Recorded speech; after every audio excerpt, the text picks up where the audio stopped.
Thunder Grunt.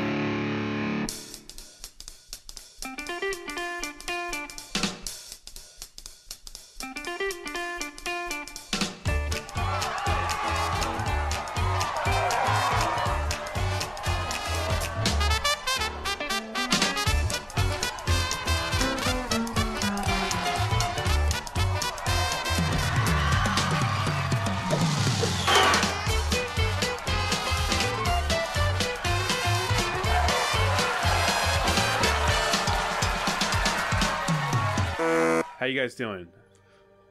Us or the audience? Is this You, like the people at the table. Man, I'm Jamie doing Nash great. and Jimmy George, and I'm Bob Rose. Hey guys. we're back? We're going to talk about the movie that made shawarma sales go up Shawarma! for months after its release. It kind of did for shawarma what Reese's Pieces did for E.T. did did for for Reese's. Reese's Oh, yeah, Pieces. backwards. Yeah. E.T. would have never gone anywhere if it wasn't for Reese's. Yeah, I Pieces. kind of wish, though, it like stayed, like shawarma just became so big.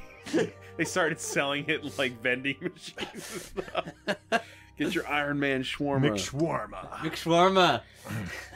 I honestly love shawarma, though. I do too. It's a Never lot. had it. It's really great. I love chicken shawarma.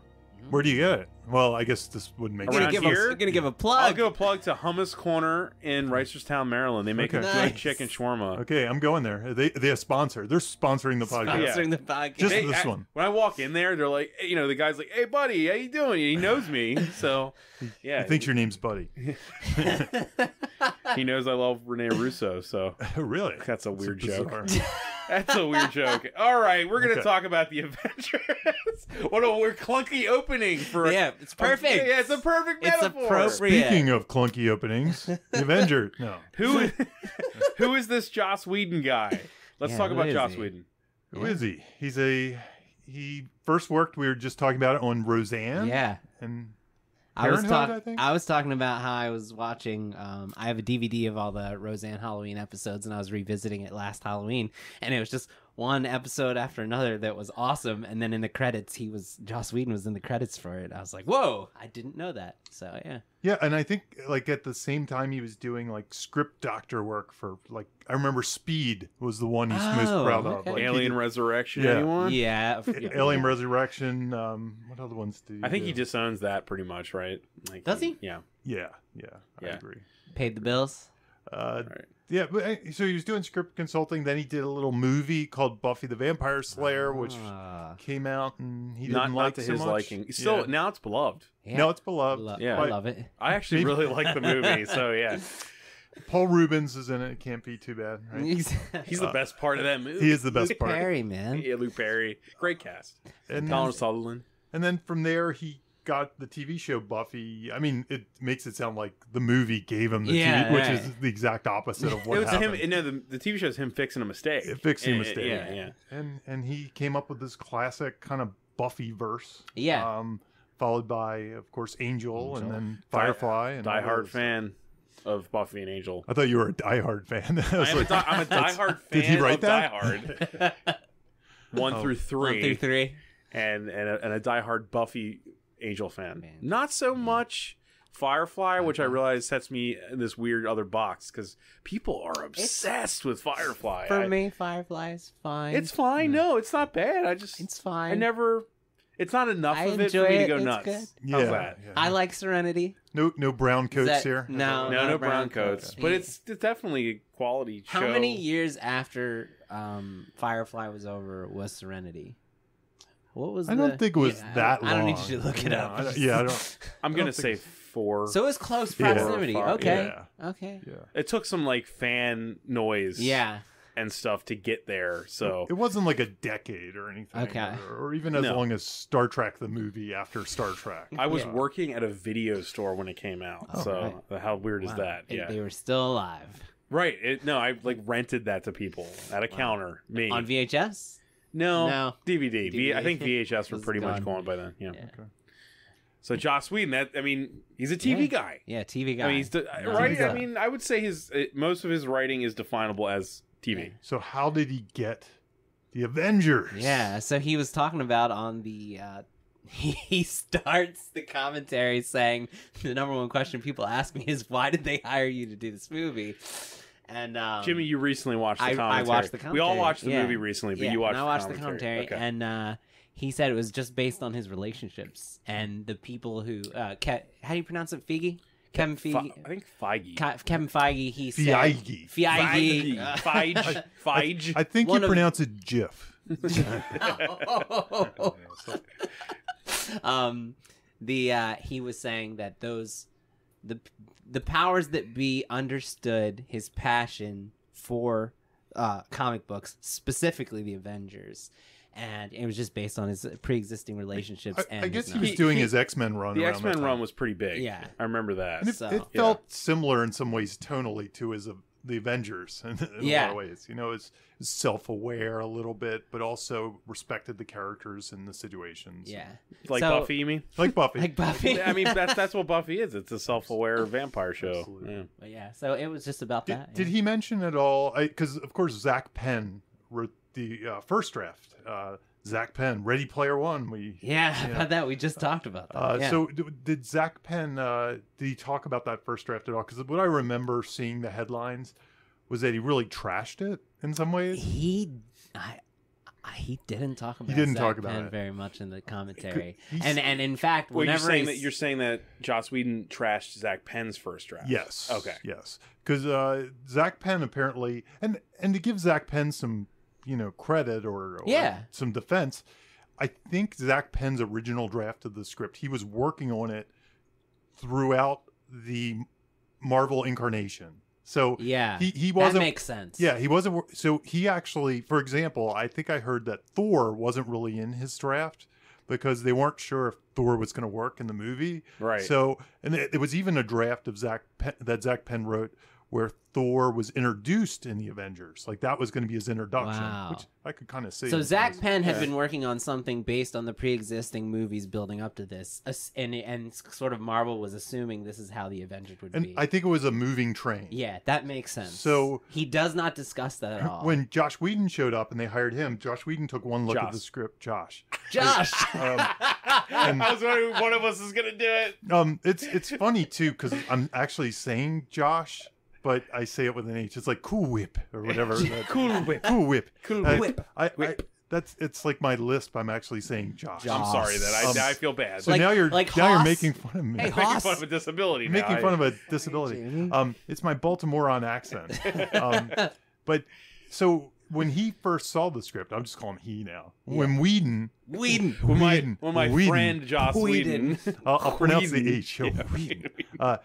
When he when he first saw the script, he said, "Yeah, I'm not going to make this movie," and he supposedly threw it out and But the- completely wrote. But they kept the name out of. the Avengers. No, no. What was it I originally mean, called? Zach Penn's Superhero Fun Time. Great. Yeah. Men and Women in Tights. Yeah. Super Friends. City Fight. So are you asking? Did Zach Penn still get credit? Is that? Do you think he just got credit? There Yeah. must have been enough elements Yeah. to the actual story that he did keep, like probably the bigger story Yeah. elements. I could believe the open was basically kept. I mean, like that doesn't really have Joss Whedon's stamp on it as much. We don't have any place on our list to talk about like the random writing things he talked about, but so there were some interesting things that he said. There was so much prep work to be done that they were like, you have to give us something, even though he was still working on the script. So he had to write the whole big climax, and we'll get into that later, the mechanics of it. He had to write that first so they could hand it to the effects people 2 years in advance before they had anything set in stone. So he wrote the whole end, and he didn't have anything else yet set in stone. So he had to before get that. there.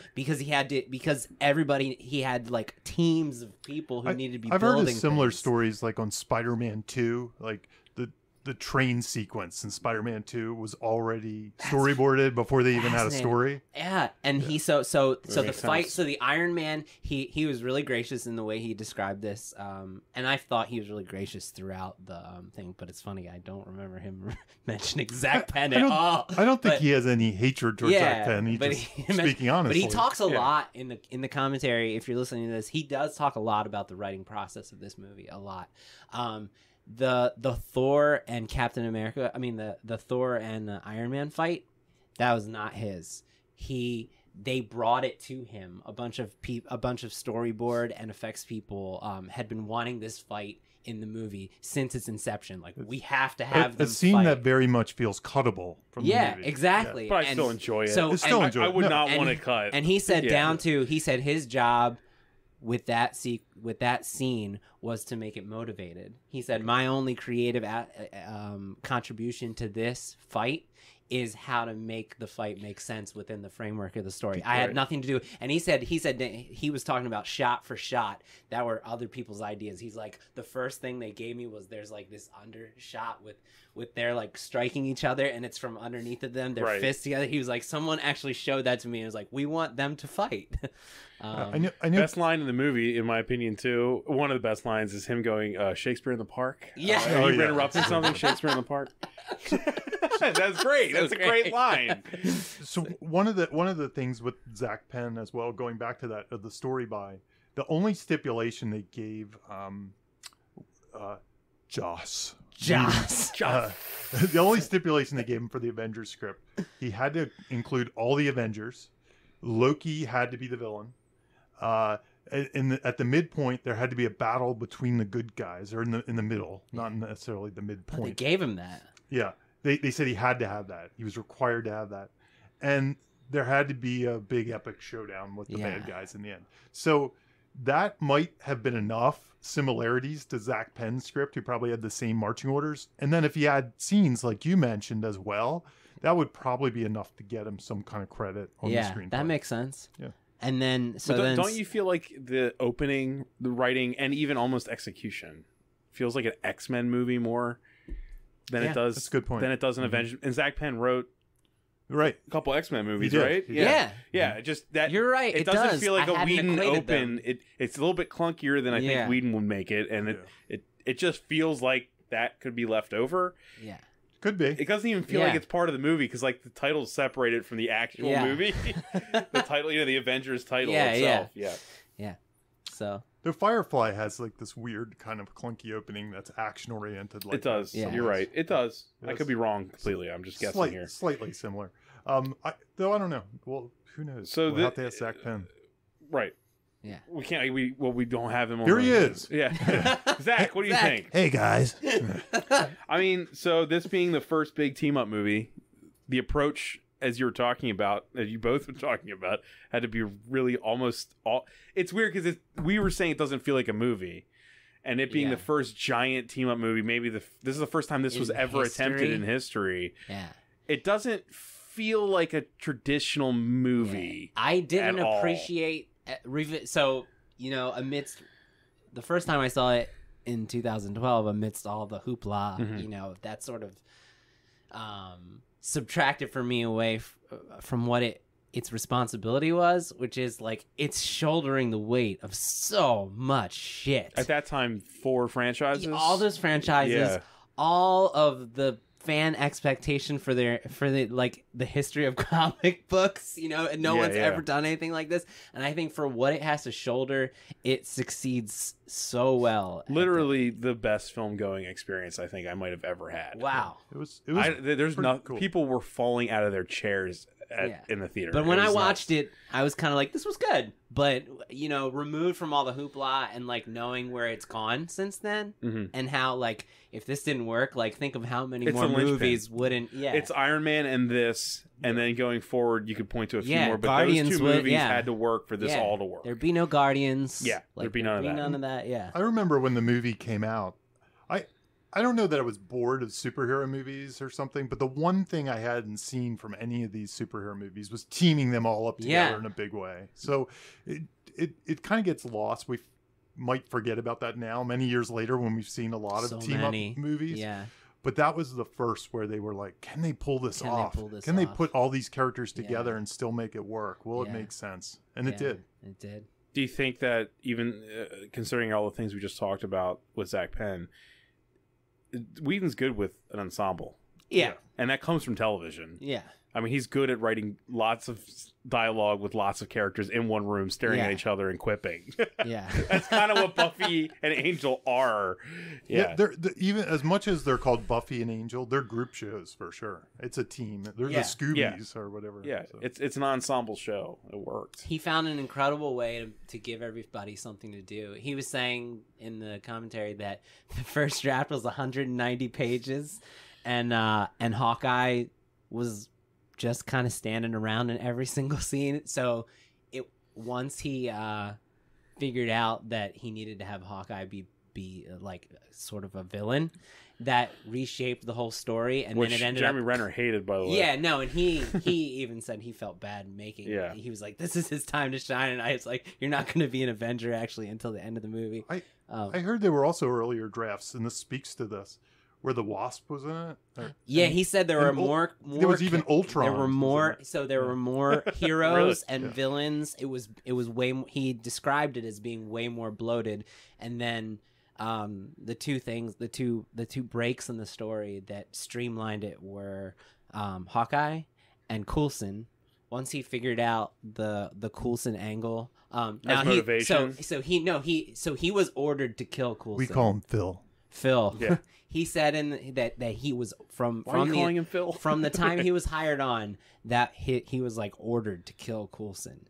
So he was heavily against that. But once he figured out how to make that work and everybody to be motivated around the loss of his character, that made it go from specifically, I think not just that, make Nick Fury exploit it, which gave Nick Fury has a pretty good through line in this movie, where I think you understand him for the first time more than ever. Yeah. Like, you know what I mean? I really do think like Jackson's arc works in this movie. Oh, it's so good. And that was another interesting thing that he said that you wouldn't like know. And I didn't. Jamie had the script, but I didn't read the script. But all of the Nick Fury and the council scenes, he took them out of the script, so they just shot them. And he decided where to place it. It didn't matter to him. He just found pacing wise where it fit into the story. He was like, I'm just gonna shoot all of these, and then I'll figure out where they work later. But they weren't like, right. The script that's a weird thing. Yeah, the script that's online, and people can go check it out. Just Google it, you'll find it. It's all over the place.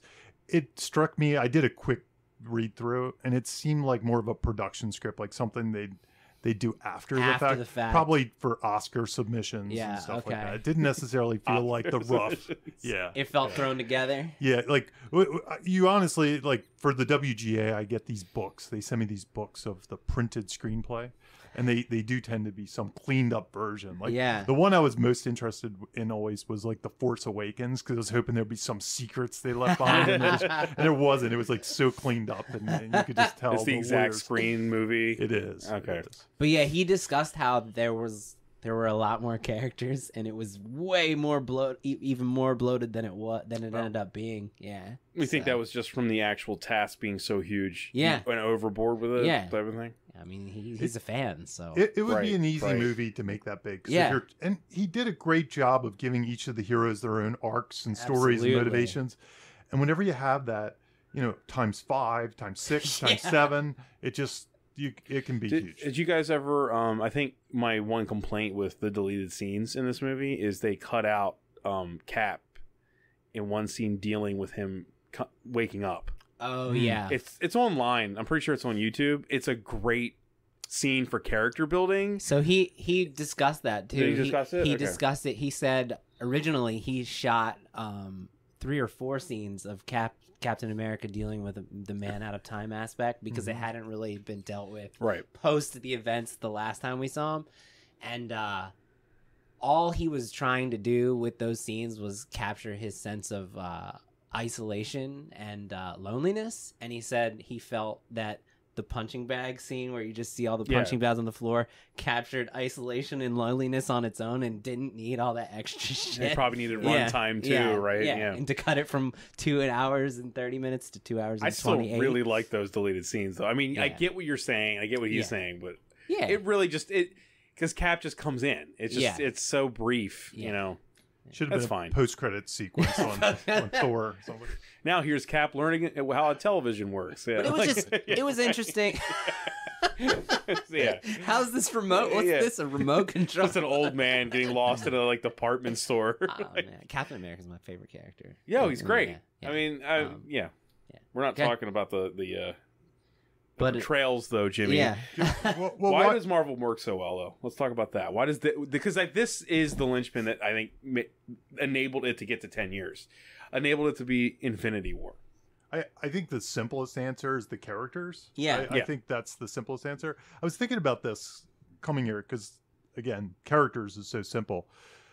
But Marvel has this thing where it's specific characters with these abilities, and they're almost like curses in most. Whereas in DC, a lot of the characters grow up with it. You know, Batman grew up with the problem. Right. Superman grew up as Superman. Wonder Woman grew up as. But in these cases, Iron Man became Iron Man. He was already rich. You know, he had these problems. Captain America was a hero, a war guy, and then he became Captain America. Yeah. So I don't know if there's something about that even Thor was a prince, but he didn't become Thor until in the first movie. He becomes Thor kind of in that movie. Really. Yeah. So I think that might have something to do with the way their characters are because they're less pure almost or something. Yeah, and they're really conflicted. They're all these flawed people who are handed these powers and responsibilities. They're almost Spider-Man all humanized. Here's the thing. Even though a lot of them are not. Here's how good Marvel is. Like, I love these movies, and I love the MCU, and I love this movie, you know, and I love all the characters, but I'm a DC guy.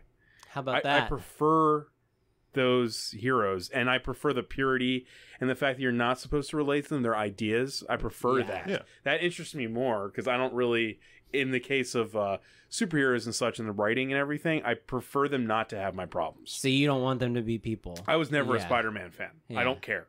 Like, I want them to be dealing with things bigger than me, and I want them to be things I look up to and to aspire to be, not something I could be like, well, if I had this power, I'd also have to I would have to deal with I'd also have to eat my fiber, you know, like I don't want that. So these movies are so good that they brought me over to Marvel in a way I don't think that I ever was. Even though I loved the Hawk growing up, and I'm a big fan of Thor and everything, but like, they brought me to Marvel. They actually, like, I think they have the ability to make people who didn't appreciate Marvel appreciate them again. Yeah, and that's the best thing I can say, because it did it better than the comics did for me. That's my question, because I'm not a comic guy. This movie especially is my point. So on that, the DC movies, even the DC movies that came before the DC universe that is today, which we're not going to talk about. We're not going to talk about that. Yeah, every single movie. Even Thor, because a lot of it takes place on Earth, is grounded in our reality. Mm-hmm. You know what I mean? Like, it doesn't feel like Gotham City. It doesn't feel like...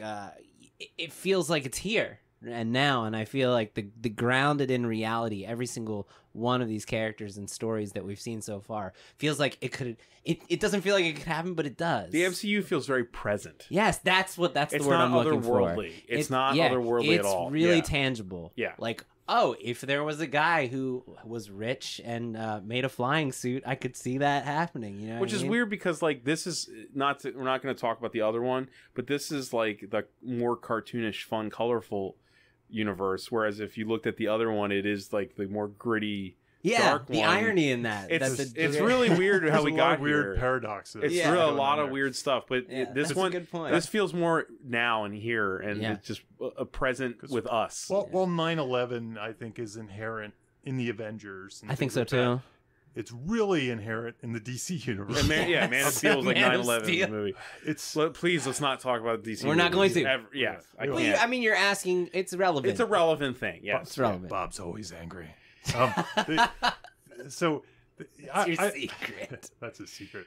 I love DC, man. I always have. I'm not saying that. And I think with Marvel, that's where a lot of the humor comes from, is these characters and stuff. The fact that they're modern people. It's almost like they're giving us 5 hand solos. We really don't have a Luke Skywalker in the group. They're all cool in their own right somehow. Like, this movie accomplishes that really well. I think it makes almost all of them, maybe with the exception of Banner, but properly with Banner. Like, he's not strutting, but all the rest of them kind of strut in this movie in the proper way. Even he does a little bit. Yeah, I guess he does. Think about his scene with Black Widow when he jumps at the table just to kind of get her. You know, like, And he has like maybe the best moment in the entire movie. Yeah, definitely. Right. So couple of them. Yeah, everyone looks cool at some point. Even like Hawkeye has a moment. You know what I mean? He's got a couple though. Yeah, if the script succeeds anywhere, it's that. Yeah. It's that. Yeah, and I mean, even Coulson has his own way. You know, he's kind of snarky and quippy and cool. Yeah, too. It's kind of his movie up to that point, right? Yeah. Until he dies. Yeah, the only guy maybe the scientist. He's not cool. That guy's, The Galaga guy. Yeah. he's not really cool. He's not that cool.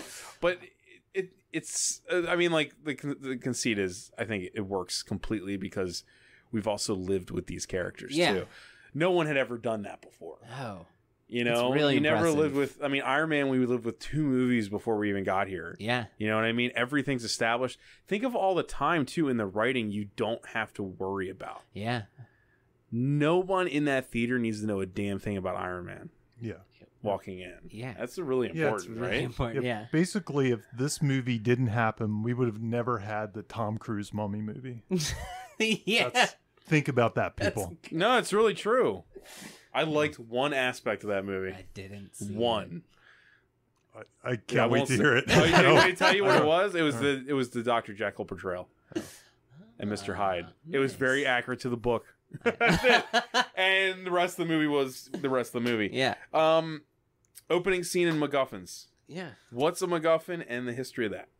Yeah, I just thought there's definitely this thing in the Marvel universe and superhero movies in general that they have almost pure MacGuffins, don't they? Well, it's one big MacGuffin that has a lot of small MacGuffins attached to it. The Infinity Gauntlet is the MacGuffin of this entire thing. They're building to that. We're about to see that. Yeah. So the Infinity Stones, Tesseracts, Infinity Gauntlets, these are MacGuffins. The MacGuffins are simply this thing that Hitchcock came up with. And I don't even know how useful they are. So I kind of want to talk about that a little bit.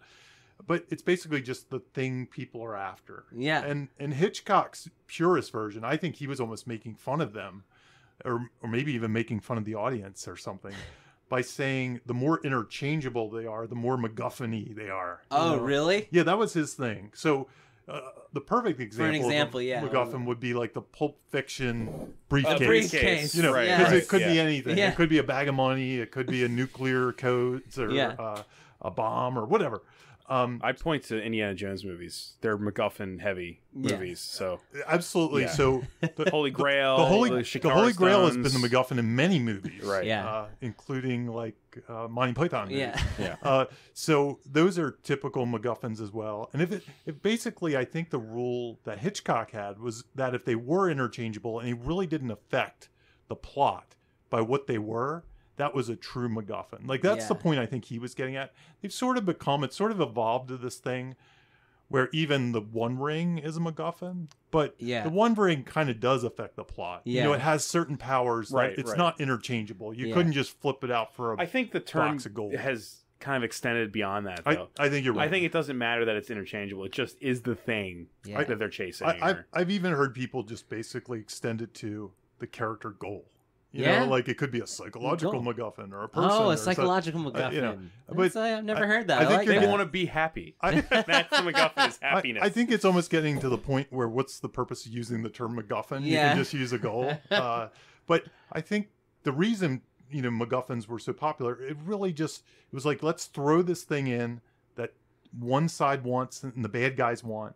So then there's conflict. It's something to fight over. It's something to fight over. And it's easy. It's simple. We can understand it. It's so visual. It's visual. With what you said in mind, the MacGuffin in this specific movie, would that be the Tesseract? Because definitely. It does something. It's not interchangeable. It actually does something specific. Yeah, but what are the heroes going to do with it once they get it? They're just going to hide it. Give it back to Thor. Yeah. Yeah, that's where it gets a little questionable. But I think it's a I'm MacGuffin. not questioning you. I'm not saying you're wrong. I'm saying it doesn't really fit in with that traditional definition. I'm not sure what Hitchcock would say about it. Is basically he'd say, "Whoa, I can't do a Hitchcock. This movie ruled." I'm not going to add my third Hitchcock impersonation. I don't even know how Hitchcock sounded at that point. Because really, the modern day definition is the thing that they want that drives the story. I think this is definitely a case of a MacGuffin. Yeah. Yeah. The Tesseract. Oh yeah, Tesseract. Okay. Yeah. Okay. And then every other object since then that people are going for in the various movies are MacGuffins too. Yeah. Yeah. I don't even know how useful it is for writers to think about MacGuffins, so to speak. Yeah. I think it's just one more piece of vocabulary that they should be aware of. You should and definitely understand. be I aware often of it. do. Yeah. If I'm like coming up with something, I'm like, what is the MacGuffin? And then Sure. then I try to subvert what a MacGuffin is. Yeah. If I can. The anti-MacGuffin. Anti-MacGuffin. But by the way, Hitchcock didn't invent that term. It was a screenwriter that he worked with. So just Jim MacGuffin. Well, you know what's funny? His name is Angus MacPhail. So really? it does have a Mac in there. Yeah. I kind of want to write a movie that's like where the MacGuffin's a McMuffin. Yeah. Oh yeah, it's perfect. I'm sure it's been done. Yeah, it has to have been done. Or just a McDonald's commercial. Right. Anyway, about the Avengers. Be like the McDonald's Yeah. Avengers. Right. Why not? A super team trying to get. McGriddle has to Dude. play in. I don't want to be friends with anyone who doesn't want a Grimace movie. Oh, I would love Oh, it. Don't you want to see a Grimace be born? Where'd he come from? I mean, really, that was the first cinematic universe, though. Yeah. You know, The McDonald's, Hamburglar, yeah. Ronald The McDonald. Fry Guys, It's Birdie. relevant, Absolutely. definitely. Yeah, why does Birdie have to wear a helmet to fly? Okay. Getting So into the Tesseract, yeah, okay. Yeah. So Tesseract we're going is- to talk about the dialogue. Yeah. I mean, it's a quippy movie. yeah. You know, it establishes jokes that are actually one of my favorite thing in Thor Ragnarok. I don't know if you guys seen Thor Ragnarok. Was that it brought back jokes from like 7-8 years ago. You know, like the fact that there was that Point Break joke about Thor Point and Break. the audience got it. Yeah. I was like, that's how much this movie held. Yeah. That people could actually in the theater like laugh out loud at a Yeah. joke that I'm not sure people originally even understood. Right. Like, The reference. the reference to it, right? So Yeah. it's I mean, with Whedon's known for his dialogue. Yeah. He's definitely quippy. I would say he writes dialogue like we wish we would speak on our best day. Yes. Like everybody's super clever and things like that. It's a lot almost of asides. a lot of self-awareness. Do you think it's too cutesy at times? I love it. I love it. Okay, it's not an insult. I'm Right. just saying. No, I feel insulted. No, not to him. I know I was insulting you. I'm saying, do you ever feel like it's cutesy? Don't tell me how to feel. Feel like it's cutesy, Jamie. No, you know what I'm saying though. Like sometimes it can come off cutesy with Well, the like me, like having everyone talk being that all way. smart. Yeah, sometimes, like kind of so- like a Juno. right. Yeah. And it's kind of like, do we need 5 Deadpools? Yeah. Should there be a straight man? Yeah. I think Captain America serves, For the most part. and even he gets a quip. You know, Yeah. I understood that I reference. understood that Right. Yeah. I think the biggest danger is all the characters can end up sounding the same. Yeah. And it's almost like the writer taking control. For some reason with the Avengers, I feel less like that. Yeah. And I think it is because these characters are so established. So he's filtering his Whedonness Through them. through the Through characters. He also knows Yeah. them from the source material too. He That's does. very Yeah, obvious. he knows it too. very well. Because I think with dialogue, as long as the characters have motivation in the dialogue and they're not just talking about something random, then you can kind of filter that motivation. Because really, dialogue is just taking action to achieve a goal, usually. And then you just filter it through all their psychological hang-ups Right. and, Yeah. and quirks and weirdness. Yeah. And I think he does a really good job in this movie. of I that. think so. So some of the things I noted were he verbalizes power struggles really well. You know, every single one of those scenes feels like a power struggle between and multiple characters struggling Right. for power within each other. you Even know? in a lesser way with like the Pepper Potts Iron Man Oh, scene. totally, Yeah, totally. yeah. There's the power struggle there. It's just a subtle, it's like romantic talk, but there's a subtle struggle, like 12% the credit. Yeah. But it's not like You know. toxic. It's not like No, not at all. bringing it down. It builds it up. Almost. Oh yeah, Like yeah. they're fighting, but it works for the Yeah. scene. Well, Yeah. so even her and so one thing that we didn't write down on the list, but I wanted to talk about that I think this movie succeeds at better than any other aspect of the storytelling is giving every single character a moral and ideological like through line. Every single character, what makes them stand out is not just their powers; it's like what they believe in. You know, Tony Stark believes something very different than Captain America, and their clash is about like what their morals, you know. And when you get all those people in the room, you know, Hulk wants to avoid conflict, you know, in the beginning, and he grows. Every single one of them learns from each other's like morals, and I feel like they in the beginning, all the conflict is they're like, what you believe in is wrong, you know, and by the end they're like, oh, I understand why you believe in this, and I respect that. They learn to work together based on their morals, and I feel like that is like definitely informs the dialogue big time, you know.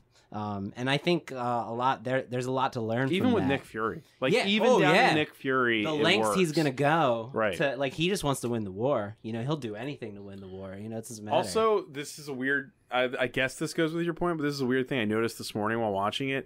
But a lot of this movie, it's the characters are written so well that it conveys to me that a lot of the movie is Thor is like sad. It's really like it doesn't.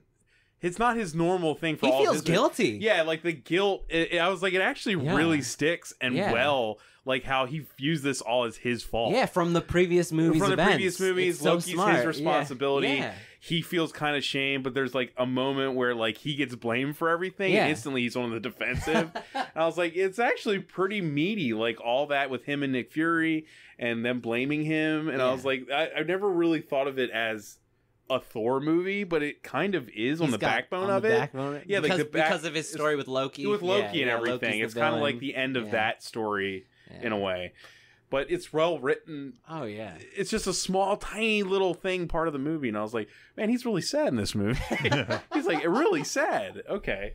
Yeah. But, yeah, because I read a lot of scripts. I don't know with your students if you read a lot of this. And there's conflict, right? So they get they get the conflict right, but the conflict isn't based on like the characters' like morals and viewpoints, you know? Well, yeah. So you're saying the conflict itself isn't based, so they're not finding the right conflict, or are you saying how they deal with the conflict? How they portray the conflict often in the scripts I read isn't based on the character's belief system. Yeah, and I think that's the thing. So if you look at like the really bad on the nose dialogue, like the one I always like to show is the Phantom Menace.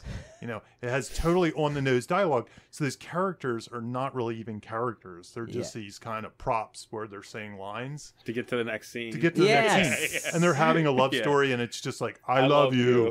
I love you too. Your skin is hot. I'd like to mate with you. And instead of this scene where, again, it's filtered through these characters. And a lot of times it's just like with, I mentioned Tony Stark and Pepper Potts. The way they talk to each other, they're never saying "I love you" or anything. They're just. But you feel them saying "I love you" without saying it. It's well done.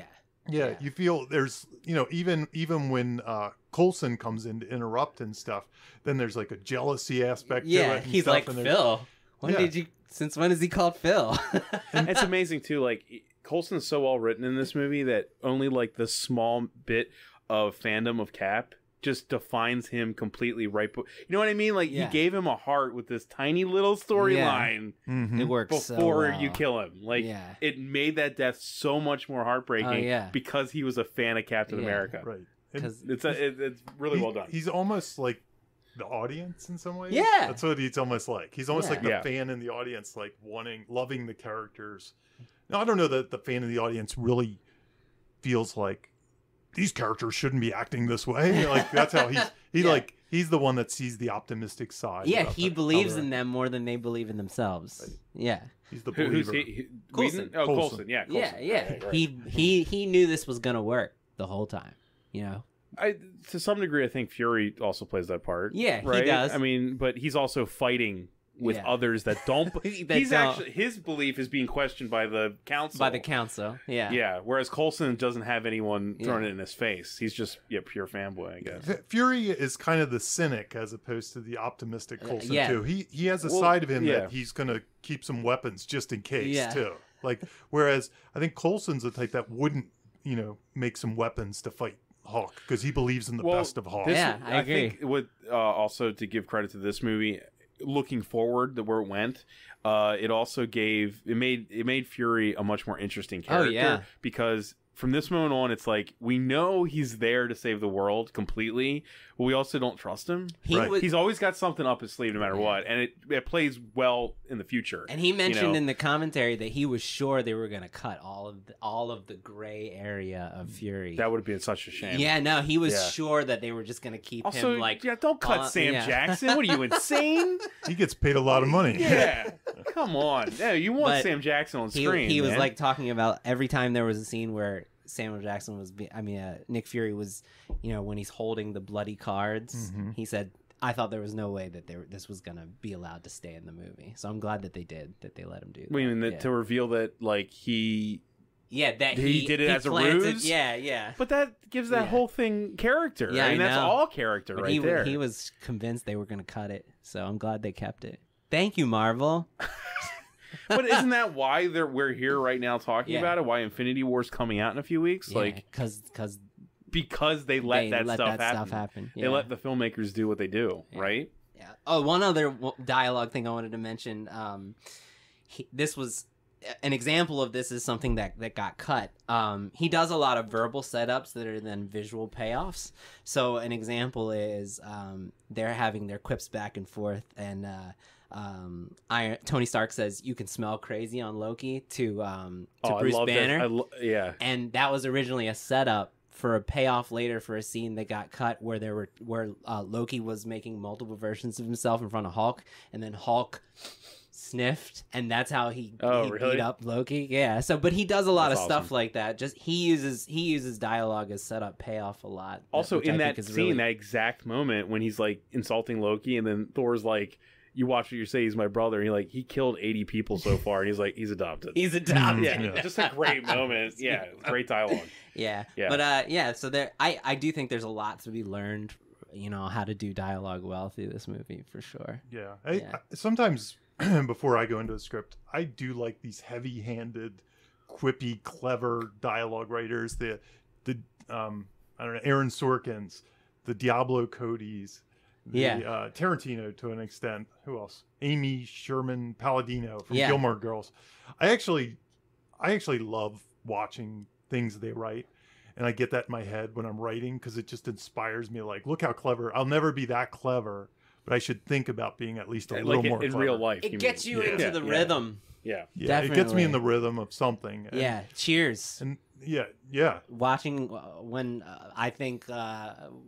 I thought you were just saying cheers. Cheers. Cheers the show. Okay, yeah. The dialogue is so well done consistently. Cheers to you, Jamie. I thought you were actually saying cheers too. Cheers. So, I held up a glass. That's a piece of dialogue I'm going to add into my own personal repertoire. I'm just going to start saying cheers more in the middle of conversation. Cheers. You mean the show? Yeah. The next thing we're going to talk about, which is something I'm excited to talk about because me and Jimmy have argued it several times in the past, which is stakes and superheroes.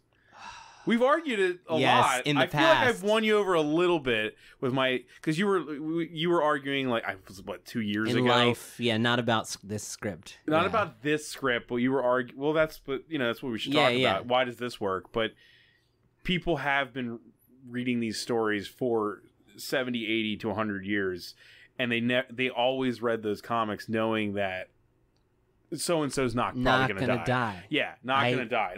And when they do die, it's announced. It's like this is the issue where Cap dies. You want to buy this issue? No one saw this movie and assumed anyone on that team was going to not make it. Like, but how does this script make the stakes real? I was going to say Coulson, but Coulson. I was going to say Coulson, but kill off a beloved kind of character. Beloved character. We've grown. Is that enough though? Like, do you feel like... I think it's enough. Yeah.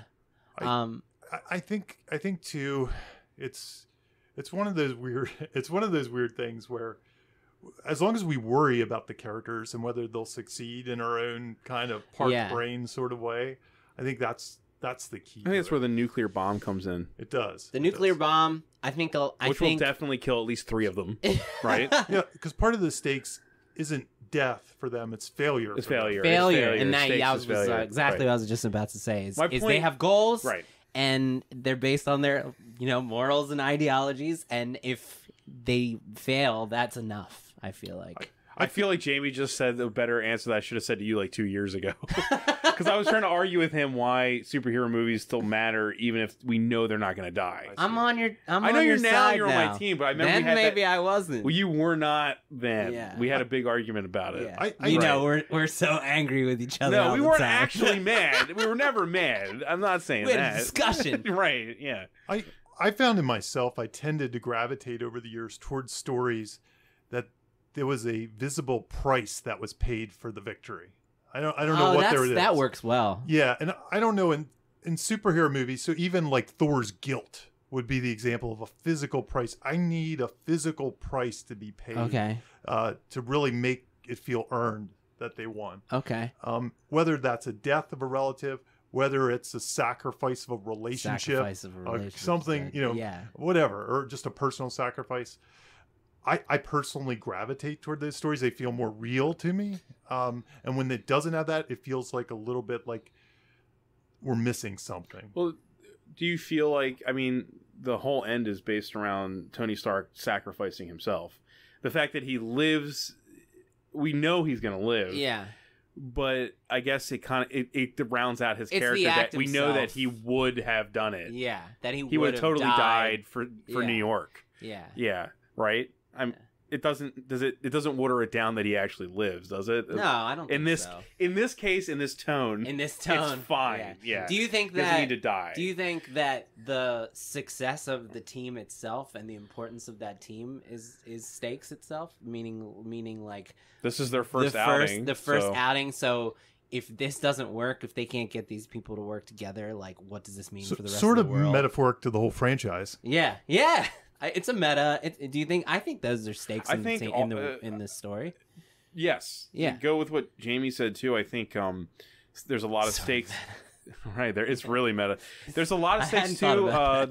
Joss Whedon's really good with this in this movie, with making the Hulk really part of the stakes. Like because everyone's kind of number one. It's like there's a horror movie part with him pretty much hunting Scarlet. The Black Widow, sorry, and he called him a werewolf in the commentary. Right, exactly. Yeah. But to some degree, like it's scary. It made the whole end scene. It's like what the fact that they made the Hawk part of the team is such a victory, and it was like scary. Like, is that gonna work? The whole time the whole rest of the movie, you're like, is he a good guy? Yeah, which is the Hawk's whole deal. But I think this movie juggled it really well. Really well. Mm-hmm. Yeah. Well, there were two Hawks. That's what it was. There was two Hawks. Yeah. No, there's been criticism too of why he's good at the end, but I just assume is when he turns himself, he can control it to some degree. Additionally, with stakes, 2 points. One, the new movie. It sounds like we'll get some deaths, like the new Avengers. Well, we got actors that don't want to do this anymore. Exactly. Yeah. Contracts are running out. Yeah. So they're going to be able to squish some people. Yeah. Which will be weird. Really we haven't seen that yet in these movies. So different conversation, but I don't know if I'd want to see other people step in anymore. Neither, just let it go. I think letting it go is like the healthiest thing, and find new ones because this movie especially cements the casting. Yeah. Like, we had all their individuals, but once this happened, I was like, I don't want to see anyone else as these characters anymore. It's enough. They're them. They did it. I think Black Panther, Guardians have shown us the world is now accepting of these new characters. And a little bit weirder. Outside of it, It wouldn't shock me if we got to a point where they just created a character that wasn't even in the comic books. That's probably the next cliff. Original. You think? Yeah. An MCU original. They have so much to dig from, though. I don't think they'll do that. And they do have some weird stuff to dig from. Right. So, yeah. It would seem bizarre, but it wouldn't shock me. It's almost like the next huge cliff. You got Guardians. The fact that they made money off Thor movies, like... Yeah, I never thought that would even happen in my lifetime. Yeah, a lot of money, right? Like it doesn't make any sense that worked. So now they're willing to do anything, man. The other thing to mention, stakes in superheroes, is the bigger stakes, the stakes of the world ending. Yeah. Instead of shawarma, of course. Shawarma. Exactly. Yeah. That's kind of a thing in all these movies. It's there, with the exception of them when we got to Spider-Man, for example, and the lower stakes happened, which I really enjoyed. I did too. Yeah, me too. And because I think this is a nice few years. Change of pace. This is a few Ant-Man years too. I really enjoy the low stakes. Yeah. I think we're sort of getting. I wouldn't say bored with the world's going to come to the end. I hope so. But in Ant-Man, though, I felt like that villain in Ant-Man, while he maybe not be the best villain, I felt like he would kill anyone at any moment. Mm-hmm. So in the weirdly low-stakes movie, as opposed to this, I felt like anyone could die. He would, like, you know what I mean? Like, he seemed like a mass murderer. Well, I think your point is taken. There still has to be huge stakes. It still has to feel like the end of the world to somebody. Yeah. Whether or not it really is the end of the world, or it's a personal end of the world. Personal end of the world. Yeah, make it personal. Yeah. But yeah, all these movies, end of the world. But these movies warrant it. I mean, I couldn't imagine an Avengers movie and it's about a bank robbery. No. You know, it just doesn't, it doesn't work. No, if Avengers is in the title, it should be the whole world. About the end of the world. And that's fine. I like, you have to give this some slack. Sure, the Chitauri are basically just nameless soldiers to beat up. Right. And we could sit here and criticize that, but I'm like, that's kind of the right choice for the first Avengers movie. They needed a nameless army of floating snake eels and weird aliens. It didn't matter, you know? Yeah, my memory of reading Avengers comics as kids was kind of that. Like, I don't remember them for the villain's plan or the great villain plan. It was just kind of them teaming up against something and dealing with it in an episodic way. Maybe the Ultimates. I don't remember which this seems to be based off the Ultimates comic books a lot. If you've read those. They probably Nick Fury especially. I mean, they probably started to narrow the focus of the villain's plan a little bit and really bring a villain front and center. I'm sure I shouldn't say that. I'm speaking for all of comics. There are many stories that did that in the Avengers. I was a huge fan of the Ultimate Comics. They really shook it up well. They didn't change things that were lame. They made it like cooler. I don't know if you know what we're talking about, Jimmy. I don't, but that's okay. It was just like a reboot of the Marvel Universe, but still while the regular continuity was going. They kept the other storyline So, like, going? Nick Fury just was Sam Jackson in that comic. So that's, like, metacasting, is that they just drew him as Sam Jackson. Yeah. So, strangely, if you go back to them now, they'll just feel like, oh, it's obvious. Yeah. Because now you've seen all the movies, and you'll be like, oh, this is obviously the source material. They take a lot of stuff from that. I think that was the first time I'd ever seen someone push Hawk off, like, a helicopter. Oh, yeah. Remember? And then they did that in the first Hawk movie, and now I feel like he just gets pushed off of things all the time to get him to turn into the Hawk. That's the new trigger. Yeah. Fire him out of a cannon or something. Well, you know what? As a lifelong Hawk fan, I actually, when I first saw this, I almost teared up when he talks about killing himself. Aw. Yeah. But, I mean, it was effective. Like, that's something I wanted to hear my whole life. You know, what would have happened if Bruce... Well, no, I thought that scene is really well done, and it's in this giant, goofy, colorful movie, and I was like, man, they gave him, like, everything he needed. If Edward Norton had said that, though, you would have laughed. I was fine with Edward Norton. If he wasn't such a jerk, he would have done fine in all these movies. I think so, too. Yeah, he's if he would have been allowed to rewrite them. Yeah, that's the problem. We would have been talking about a different script right now. I love both of them. Ruffalo's better, but Norton's fine. I really like Edward Norton, Columbia resident. I like Incredible Hulk. I like the movie. No, I did too. I actually don't understand why people dog it so much. I like it too. It's a pretty solid Hulk movie. It's fun. I'd give Edward Norton the writing reins again for another movie. I don't think the opening is like the perfect like TV remake. Yes, it's like really well done and everything. It's continuity. You can't run from it. Anyway, let's talk about this thing. I want you guys to talk about this. Act breaks. Okay. Elements that define an act break and how this movie fits in. Yeah, so the reason I brought this one up, there's a YouTube channel, video, whatever you call it, the YouTube. I sound like an old man. There's this thing called YouTube. It's like TV on the internet. Right. Yeah. There's a series I highly recommend to the screenwriters out there, and who else is going to be listening to this, right? Called Lessons from the Screenplay. And he did a breakdown of the Avengers.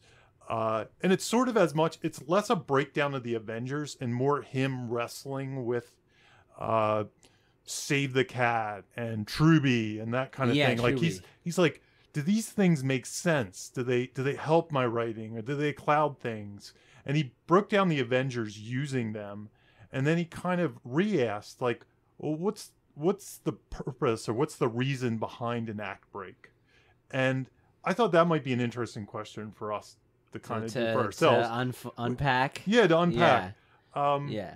I can tell you his is similar to the way I usually go about it, at least with the first act break. I usually say the first act break typically a character makes a choice, but not always. Yeah. Sometimes they're forced into a choice, and they go into this point of no return. Yeah.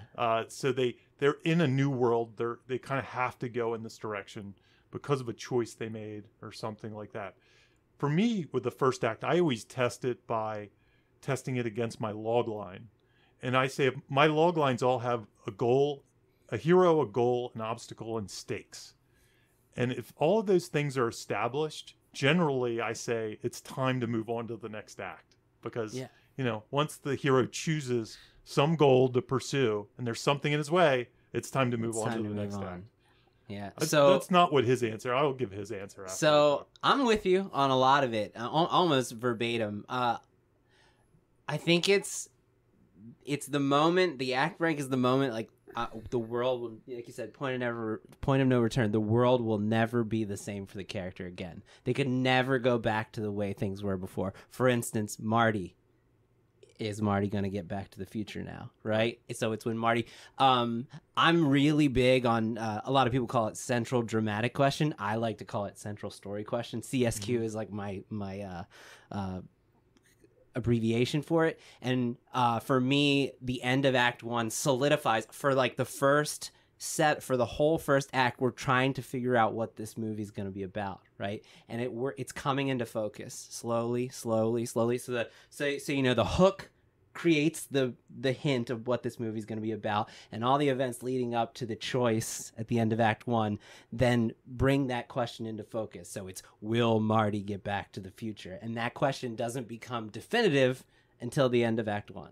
Okay. Yeah, that's how I define it. The lessons from the screenplay guide define something similar. And again, he was experimenting. He was trying to see, and I highly recommend checking it out. But what he basically was trying to say was there are 5 acts or so many acts in the movie. And he views an act break as when the question that needs to be answered changes. So I can't remember exactly how he did it, so please go to YouTube and see it. But maybe like the first act break is, will the Avengers come together as a team? Will they capture Loki? Now that Loki's free, can they stop Loki from doing... So every time there was like a significant change, he was defining that as an act. I feel like there's more than 5 then. There are many. Those are sequences for me. Go upwards of 10 almost. Well, those are for me sequences, To me, that's... It reminded me of the sequence approach. Yeah. And the sequence approach has 8 of them. 8 of them, yeah. But you're absolutely right. Can you explain the sequence approach for those of us that and I think we did. We talked it on another one, but we can talk about it again. We should do it again. Yeah, I mean, just in case anyone's listening. So the sequence approach breaks down a movie by 8 sequences, 8 parts, 8 equal parts. Each one of them has kind of a governing question. Mm-hmm. They're mini movies. 8 mini movies. So you could approach writing a screenplay by writing 8 mini movies of something. In fact, when I used to write, I think we might have talked about this in an episode before. It's okay. I used to come up with 8 titles for my DVD chapters. Yeah. Mm-hmm. And it could be like Dorothy in Kansas could be the first one. And it might be like, what's this movie about? Might be the question. Tarantino almost just does it inside the movie itself. He does. Yeah, he does. And you could almost see those title cards put in front of these. But it's just a way to, some people would rather write a short. So it's a way to say, hey, I might not be able to write a feature, but I can write 8 shorts. 8 shorts come up with 8 shorts that are sequential. Yeah. And I think that's what his approach to me when I saw it, I'm like, this looks like the mini movie. That's kind of what he's landing on. Yeah. But I think you're also right in that even in the sequence approach, there can be different questions that float in and out from scene to scene, from group of scenes to scenes. It doesn't necessarily mean there isn't one central question that governs the whole body. Yeah. But, and I think it just depends on how you slice it. All these tools. Well, isn't the central question of movies like this just, will the good guys win? Or but isn't that kind of just the big question? Being specific, it could be in this one, like, will they stop Loki? Or it's usually based on So it's usually based. I would say the central story question. I mean, I didn't really spend any time on this, but just pulling it out of my ass. That's fine. I would say the central story. It's based around a goal, like a visual goal, right? Achieving a visual goal. And so for me, I think I would define the central story question of the Avengers is: will the Avengers manage to get the Tesseract from Loki and stop the Chitauri's from destroying the world. Right. Will they win? Will they win? But it's you gotta be you're being a dick. But you can keep abstracting it to a but you gotta make it point. specific, and you gotta the more make specific, it visual. the more helpful it is for you to write the movie. So your goal as a writer should be your truth goal to what you're saying. Yeah, there's truth. I know. I'm just being devil's a advocate there. He's the best devil's advocate. I would advise people to make it specific as possible. I would. I'm not against the specificity of it. I'm just, because I've had people who write a script and then you take a step back from it and say, "What is this story about?" It's like, it's as simple as it. Will they fight back? And I don't think that's specific enough. It's like, and we're talking about these things in retrospect, but. As tools to outline something, specificity is always better than being vague. Yeah, the more specific you get, the better, the more it helps you. And I don't want to get off topic too much, but we talk about a lot of these things, and then I can I go back into the Lawnmower Man of my brain. I'm like, and I'm thinking about all like the classic, very auteurist movies that don't have that question. And you don't have to do it, right? I'm saying there's a lot of great beloved movies that don't. And you don't even know where it's going until the end. Yeah. Like I'm thinking like some Cronenbergs and stuff, like movies that, you know what I'm saying? Yeah. Like there's not like, will he succeed? Yeah. There's not, it's not there. It doesn't have to be succeed. There is definitely a spectrum. You know what I mean? Yeah. There's definitely a spectrum. Sure. There's the pyramid, I think I mentioned before, that McGee uses. I love the pyramid, The arch plot is at the top. And that's what we're talking about. Yeah, and the mini plot is down on the bottom of the pyramid. And the anti-plot is on the other side, and it can fall. Your story can fall in the middle of that. It can fall at the very top of the arch plot. Most of these Hollywood movies fall closer to the top. Yeah. Okay, I think they're just easier. They realize that most audiences can digest those easier. There's not as much patience required. There's not as much input. You kind of can. You're being fed things more, I think, in a good way. I'm not necessarily saying you're spoon feeding. But people can sit back and relax and be like, entertain me, right? As opposed it's very digestible and understandable. It's a 4-quadrant type of deal. Yeah, definitely. It's for everyone. It's for mom and dad and the kids. And there's another one. William Martell talks about this, which I love. He's fantastic. Yeah, Bill Martell, known him for a while. Yeah, he talks about the wrong way goal, where the character's self-destructive, and their goal is a self-destructive goal, and it's a goal we don't want them to, like leaving Las Vegas. I would say. And right? definitely. You don't want him to drink himself to death, right? So that you want. You might. Jamie always wants to. Yeah, I guess you might. But. So then the goal is, will they learn the lesson and realize like their goal is not the right thing for them? Am I remembering something, or did you say something like Whedon approach writing this in sections or sequences? Oh, this is for later. This is for the final. The 5 point. Okay, we'll talk about that. We should start talking about let's that. Talk about let's start. I mean, like you guys said everything you need to know about act breaks. No, right? so this movie's pretty heavy on act breaks. We were talking about act. So we talked about Act 1. Did you want to talk about Act 2 and Act 3?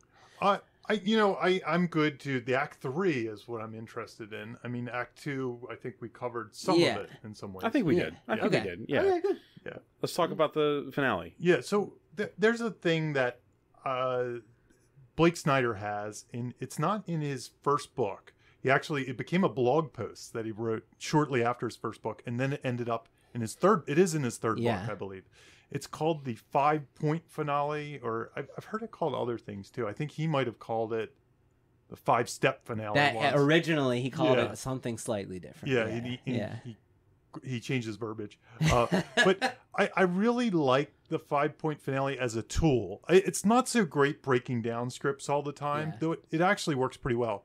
But I like it as a tool to come up with the third act when you're writing. Yeah.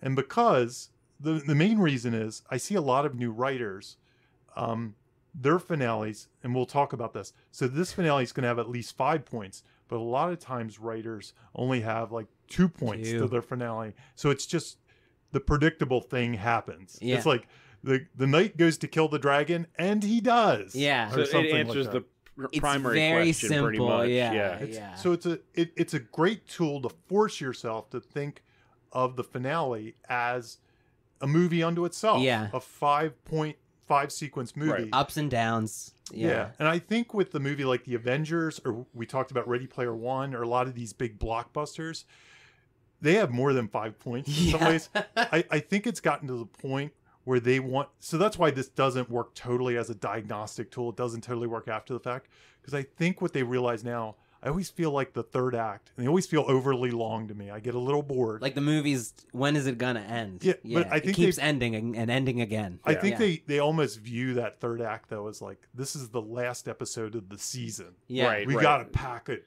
big. Right, it can't right. just be a regular episode. It has to be a big episode. Yeah. So I almost feel like it's a television show unto itself. That's how I think of these third acts in blockbuster movies.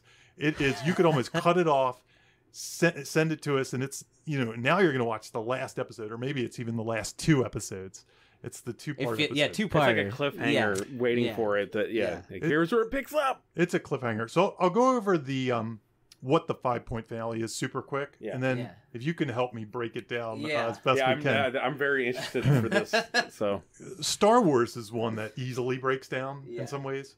I find simpler movies like Get Out or something actually break down easier than the blockbusters because they don't stuff it full of extras. Right. So the 5-point finale, it's just 5 plot points that can happen in your finale.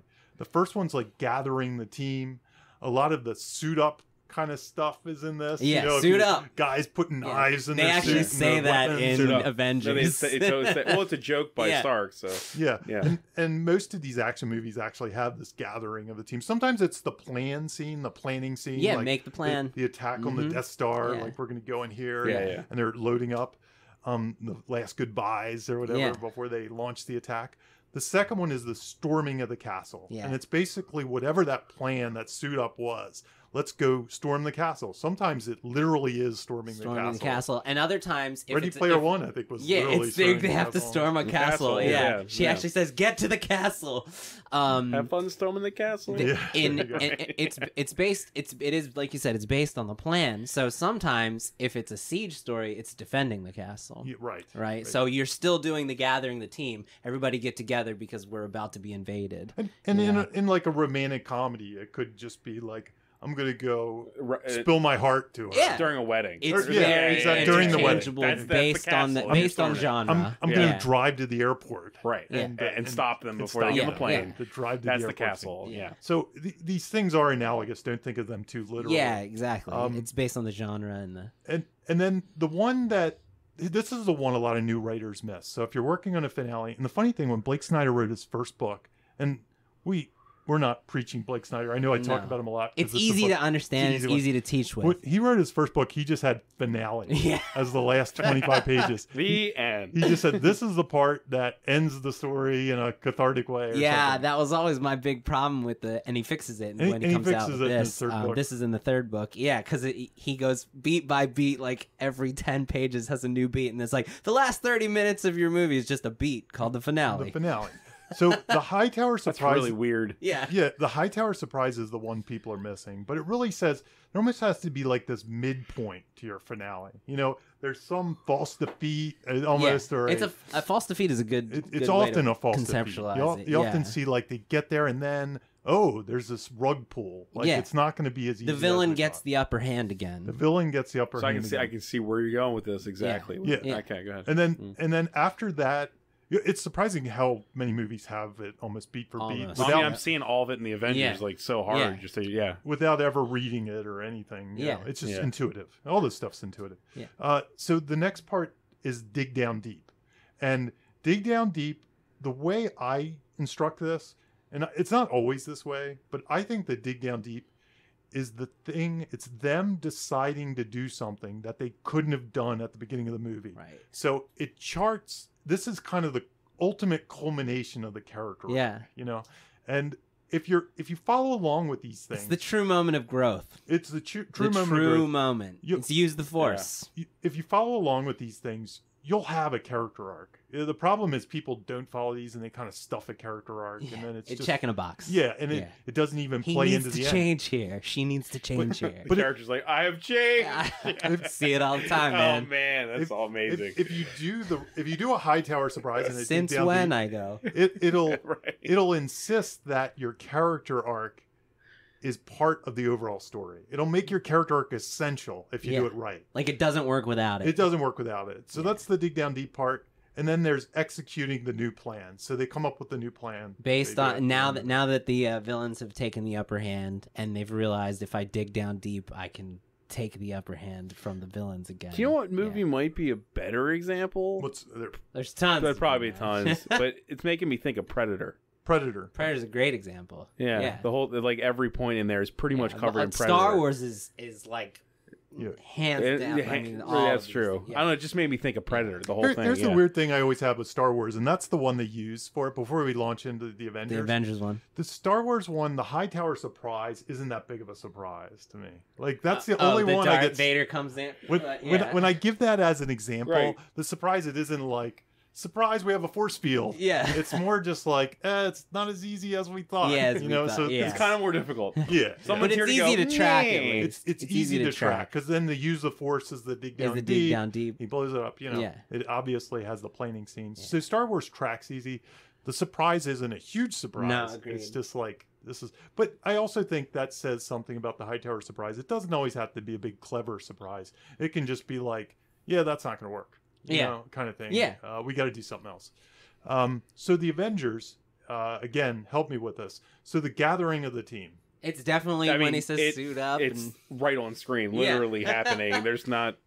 And it's what, and they all convene in New York, and then Cap is telling them, okay, you do this and you do that, and the shot from the trailer. Yeah, that's that's not. Oh, that's not. What that's you're talking later. About. Yeah. And then Thor goes and deals with Loki, and Iron Man takes the skies. They all here's what we're gonna do, because the shot you're talking about doesn't come until near the end of the fight. Right. Okay. And then the storming the castle is like the Chitauri is coming down. The battle's raging in the middle of the city. Probably when the first eel comes out of that thing. Yeah. Probably the actual when they're like, okay, now it's a thing we have to put our whole body in here. Right. And everybody's fighting the Chitauri. Yeah. Right. I mean, that's the storming the castle. It's kind of like defending the castle, really. Yeah. It's a siege on the city. So, yeah.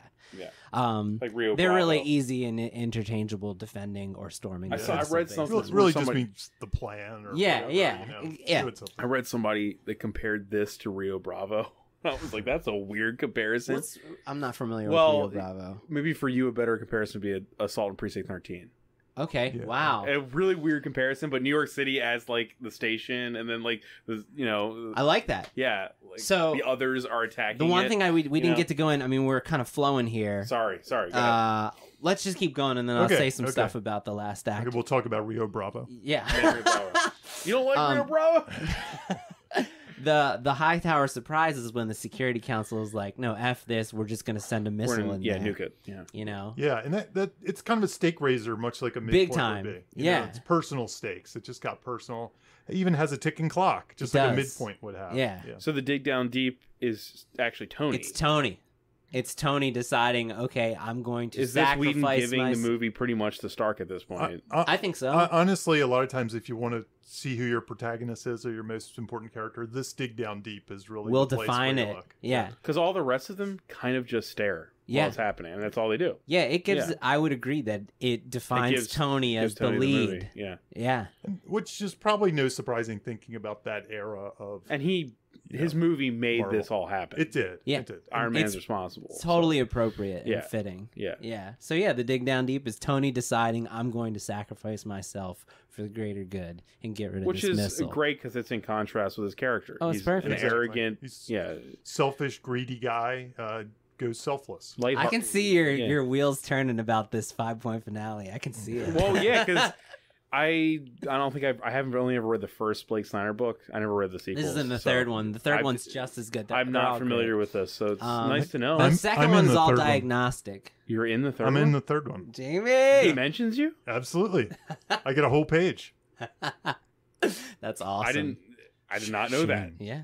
That's why I keep plugging it unless I actually get some money. No, I didn't. I don't get any money. I was just a friend. So then, was it something you wrote or you?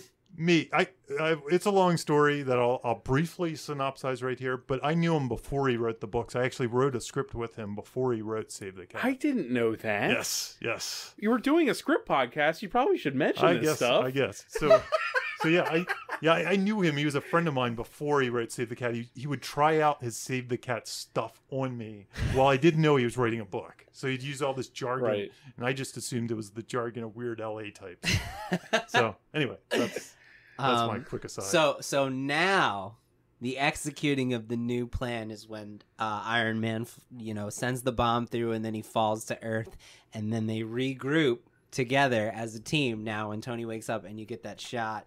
Oh no, actually, no, that's not how that's that before happens. that. My bad. But it is the Iron Man sending the bomb into the portal, and then the Avengers capturing Loki. So yeah, capturing Loki is the executing of the new plan. Yeah, just basically going to get him after the Hawk already beat him. Up. So okay, exactly. Yeah, all right. Yeah, so that's a 5-point finale, and I find it very useful for new writers just to force themselves to have something beyond. We go and we grab Loki. That's, that's what happens. Well, with because new writers. a lot. You come into a lot of stories where the Act 3 is let's get ready to get Loki, and then okay, we got Loki. Yeah, and it's like they end up being like 10 pages long. Yeah. Right. And a lot. A lot. I see that so it's often. Very, very common. Oh my gosh! Yeah, I see a 90-page script and 80 pages of it is Act 1 and 2. So I find it's seriously. while this and then it ends. So while this sounds intuitive, forcing yourself through this exercise, if you're writing a script to break all these things, I think it can be very useful just to protect yourself. Agree. Yep. I agree. So just to clarify everything, you guys are saying that the Avengers is an excellent example of 5-point finale. Yeah. I think so. Yeah. Okay. Just to solidify that statement, when he was hired to do this, they had 2 years. They already had like a deadline when they hired him. They had 2 years to get this movie made, right? Yeah. So he didn't have a script, and they were like, we need to start working on the effects for the climax. Right. So he had to write this climax first so that effects people could be working on it 2 years before they even had it ready. And so he said he wrote this in 5 acts, the finale itself. And he told him, if I'm going to be allowed to do Avengers, the only way I'm going to do an Avengers movie is I don't want to make it a superhero movie. I want it to be a war movie. And he said this was kind of like his declaration. He was like, I'm going to write a 5-act war finale. And if they don't like it, then like I'm not going to do it. Okay. So, so this was designed as 5 parts, just like the 5-point finale. Do you think he was conscious of that?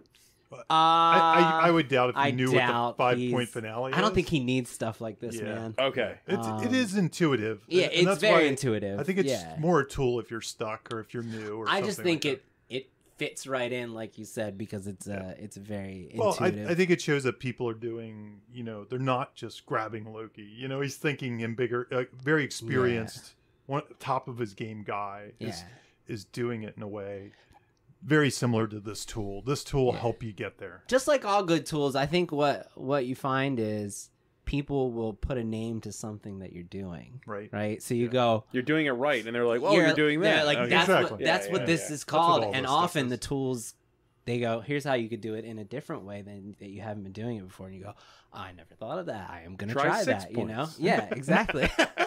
and I think to your point, like a movie like Predator, I totally bet it nails it. I bet so. And that was way before any of this was written. Some on of the paper. movies, definitely. Some of the movies today, they overdo the finale, or maybe not. I mean, to your taste, maybe you think it's great, but they tend to do more and more surprises. Oh, there's 10 Hightower surprises. There might even be more and more pieces to the character arc decisions and dilemmas and stuff like that. Whether or not that's a good thing, I think you at least need to have these 5 The beats. 5. That's my take. Yeah, I think agree. It depends on tone. It depends on your tone. Yeah. I think a good movie to point to would be probably Kingsman. I think it has a few more of those Hightower ones. Yeah, that's okay. No, it's great. Yeah. I mean, like, that's what I love about that movie. Yeah. I think it would be wrong to like look at this and say, "Oh, you have 3 high tower surprises." That is wrong. But I think that I think the value of it is, I think the value of it is have at least these 5 things, and you'll be in good shape. How to ensure that your last act is dramatic. But I want to play devil's advocate and say, unless it's not there, don't force it. Well, I mean, if it's not there, if you got your 10-minute. Can you think of a movie that if it feels right? It is right. Yeah, there you go. I love it. That's actually an editing term or editing saying is if it feels right, it is right. So I can't think of any now, but I'm sure there's some movie that ends abruptly immediately, and you're just like, what? And you liked it still, yeah. You know? But it was like that's the end. For it's doing something different. I can't think of one off the top of my head, but. You know, so not that this did this, but like No Country for Old Men. It was just like we're about to get the scene. People hated that ending, though. Boom. Yeah, it's like what, you know, that's a different type of movie. But anyway, I'm sure there is one. There's often times where you want movies to just be like, and it's over, like, and then the song starts, you know, and the credits roll. I would say though that most of the mistakes you and I are talking about are not people that intend to do something avant-garde or different. Not at all. No. They think they're doing this, and they're just kind of. Missing it's like, very what am thin. I missing? It's thin. Yeah. It's thin. Yeah. Kind of underdeveloped and yeah. 5-point finale. 5-point It'll finale. help. That's a good finale. It's a good I think like you said, intuitively I knew what it was. Yeah. But you've seen it a million times. To me it's not so much I would have guessed what a 5-point finale was wrong as the term before you just described it. I would have guessed it was the wrapping up of 5 different small storylines. Okay. Yeah. Which is different than what you just said. You know what I mean? That's what I would have assumed. Yeah. But now that you said and this doesn't talk about the denouement either, which is another one last little thing. That's a whole nother thing. The applause. Yeah, everyone takes a bow to the audience. Most what was traditional. What do you think that was in the Avengers? That's where they're all back. They have one little moment together where they show them. They show Banner and Tony Stark getting into the fancy car and driving away together. They're all kind of like, and where Thor and Loki teleport away. Yeah, that's the moment where the people who are in the play stand up at the stage and take a bow, and we go. Blake Snyder does have a closing image, which kind of encapsulates that to an extent. Yeah. Maybe not, depending. And I think we should add one post credits. Post credits for this one. Yes. The shawarma eating. Yeah. Kind of really want some shawarma now. Yeah. Well. All right. I think that's everything we got on our list. Yeah. For the Avengers one. Yeah. We're going to see the new Avengers right now. Coming. We're all I wish. I would. Couple weeks. There's no screenings in Baltimore. How about that? But our podcast doesn't get to see it early. I thought that was one of the perks. I mean, there's literally no screenings for anyone. So Russo brothers, if you're listening to this, and I know really you are, love one. Just send us a link. We've got Jamie Nash from Blake Snyder's third book. Yeah, that's right. Turn to page 87. There's a whole page describing why you should send me the link. Just message him on Instagram. He checks it often. What a weird joke. All right. That's everything, guys. Avengers, I'm excited for the new one. Me too. I'm glad we did this, though. Yeah. I think it actually kind of jazzed me up for the new one. It made me excited for this. Kind of reinvigorated me. Yeah. All right, thanks for listening, guys. Yeah. Thanks so much. All right, bye. You have just listened to Writer's Blockbusters, a screenwriting podcast featuring 2 professionals and another guy. Available only on Thundergrunt.